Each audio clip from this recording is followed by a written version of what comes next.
Stromboli volcano, and it is also island in Italy, is erupting yet. This volcano is beautiful. There is a term we call a Strombolian, and that is because it is a mild kind of eruption, hundreds of meters, long eruption of the cinders, lapilli, and some volcanic bomb like this one into the air, and relatively mild, and is continuous in a way.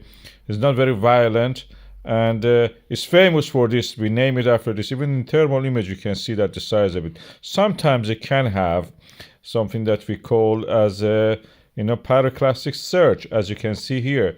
And yet they are not like what we see in Indonesia.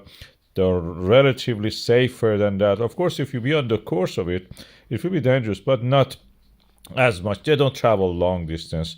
The island is small, although it has settlements on the other side. You can go actually have your meal, take a room, just sleep there. This this side of it is a volcano. From the other side, you can come and have a look.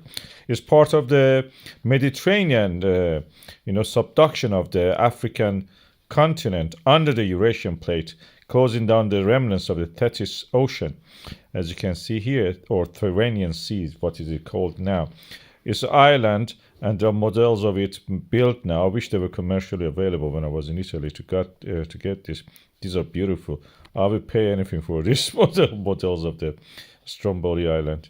That's beautiful. So this is somewhere to think about and visit if you are in the Italy. That's a nice thing to go and see it. If worth, it's a volcano, and you can go on the Amalfi Coast at the same time.